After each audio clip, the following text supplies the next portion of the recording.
રાજકોટમાં તંત્રની દબાણ હટાવ ઝુંબેશ અંગે બોલ્યા ગૃહ રાજ્યમંત્રી હર્ષ સંઘવી। ગુનેગારો ટપોરીઓ સામાન્ય નાગરિકોને પરેશાન કરી શકશે નહીં તો ક્યારેક કાયદો તોડનાર ગુનેગારોએ કબજે કરેલી જગ્યા ખુલ્લી કરવામાં આવશે।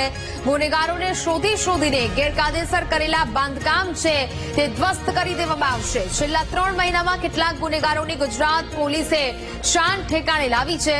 રાજકોટમાં 38 આરોપીએ કરેલા ગેરકાયદેસર બાંધકામ દૂર કરવામાં આવશે। 2800 મીટરની સરકારી જગ્યા પણ ખુલ્લી કરવામાં આવશે।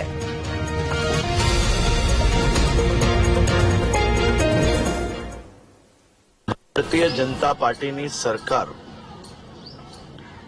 રાજ્યના મુખ્યમંત્રી શ્રી ભૂપેન્દ્રભાઈ પટેલના માર્ગદર્શનમાં કોઈ બી ગુનેગારો ટપોરીઓ રાજ્યના સામાન્ય નાગરિકોને કોઈ બી પ્રકારે હેરાનગતિ ઊભી કરે,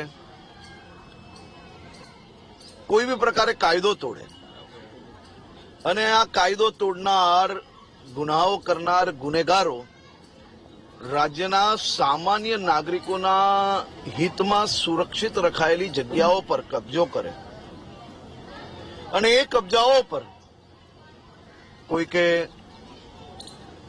વેપાર અર્થે દુકાનો બનાવી હોય, કોઈએ ગુનાઓથી મળેલી રકમના માધ્યમથી પાક્કા મોટા મકાનો બનાવ્યા હોય, આવા ગુનેગારોને શોધીને સરકારી જગ્યાઓ પર બનાવેલા મકાનોને ધ્વસ્ત કરવાની કામગીરી ગુજરાત પોલીસ દ્વારા ચાલી રહી છે। અને આપ સૌ જાણો છો કે ક્યારેય ગુનેગારો પર આટલા કડક પગલાં ભરાયા હોય અને એ રાજ્યનું નામ અગર કોઈ ચર્ચામાં આવે તો એ ગુજરાત રાજ્ય છે। છેલ્લા 3 મહિનાની અંદર આવા અનેક ગુનેગારોની શાન ઠેકાને પાડનાર પોલીસનું નામ ગુજરાત પોલીસ છે।